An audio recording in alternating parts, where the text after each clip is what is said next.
Here at SABC News, we continue to focus on the fact that today is D-Day for Spaza Shops to be registered. And of course, there are calls by some entrepreneurs for that to be extended. I'm joined in studio by Refilwe Monageng. He's the CEO of the Black Entrepreneurs Alliance. Thanks very much for joining us, sir. Thank you, Nompu. Good stuff. So the BEA is calling for the extension of the deadline. The deadline is today, but it's calling for the extension of the deadline, particularly as it pertains to household Spaza shops. Just elaborate further on that. So as the Black Entrepreneur Alliance, we're an advocacy and lobby group primarily for the Black South African citizens, the Khoisan citizens, the Indian South African citizens, and the Chinese South African citizens.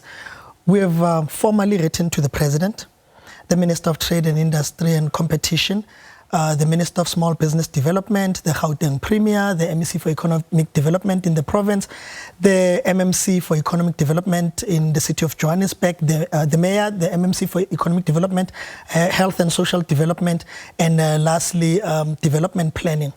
We've requested an extension primarily because if you look at the document that has been handed out by the city of Johannesburg, it's a legacy document which is part of the bylaws. So all over the country, the municipalities have something called the bylaws.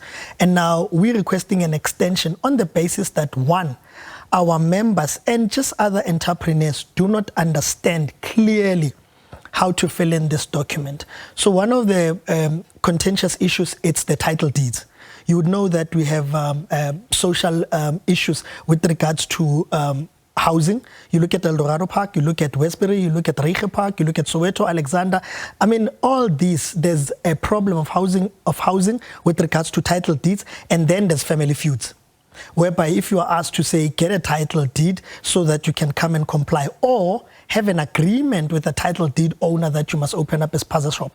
So, secondly, you need to have a map, what do you call this, rezoning of the place you're going to be operating from.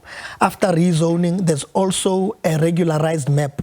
Now, we're seeking clarity in this respect. Should you draw it yourself or follow the ones in the bylaws? Does it need approval? How long does it take? All those things would require us to have maybe a training and workshop meeting with the city of Johannesburg so that, we hold no brief to speak on their behalf to say this is how it should be done to our members. So we know that the city of Johannesburg Mayor Morero has been incredible in terms of ensuring that he advance economic development with the MMC, also including the MEC for Economic Development in Gauteng, MEC Maile. He has also done well in terms of ensuring that compliance is done through his program called Contentious. However, we believe that we need more of that.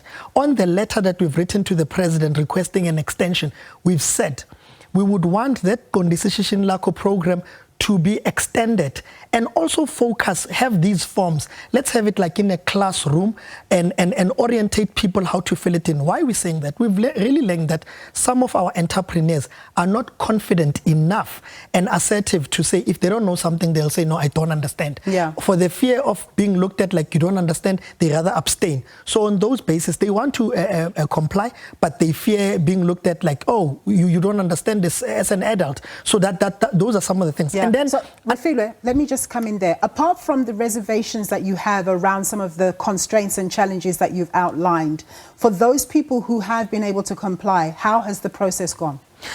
Well, they said it has went smoothly. That's why I'm giving compliment to the Gauteng Premier, the MEC for Economic Development, and the Mayor of Johannesburg. They've been supportive and they've encouraged that it's being done. You must understand, even in a scholastic classroom, not all of us are smart. So we appreciate that. But if you look at the numbers that have been since last week, Thursday, there's over less than 20% of South Africans that have applied. More people that have complied and got it right. It's seemingly foreigners. Now the question is, if foreigners comply, there's a form, the affidavit you must fill, of consultation with interested and affected parties. What do I mean? In that form, you must call your neighbors and the people that you live with in the same yard. They must fill an affidavit and give you consent that you are opening up a Spaza shop. For example, people in Soweto, and including our members and the ones in Eldorado Park and Westbury, I can tell you now for a fact, They've said there's never been a community meeting where foreign-owned businessmen have called them to come and sign and request consent for them to operate those shops. Most importantly, we've said to the president, we would want an addendum to the requirements of compliance to add a police clearance and a security report. Why? Look at the profiles of men that own these house shops. They are middle-aged. They don't wear shoes, they wear slippers. All of them are called my friend. What type of people are they? All of them are my friend. Should there be an incident in the society and we are asked, my name is Refilwe Monageng, if something goes wrong, we know, let's go look for Refilwe Monageng. We got his fingerprints in the system. If we are looking for my friend, who exactly are we looking for? Yeah, we're going to leave it there, Refilwe. Today is the last day. Let's hope that government is going to heed, because you're not the only formation. They are carrying government. They're going to extend this, trust me. Let's wait and see. That was Refilwe Monageng. He's the CEO of the Black Entrepreneurs Alliance.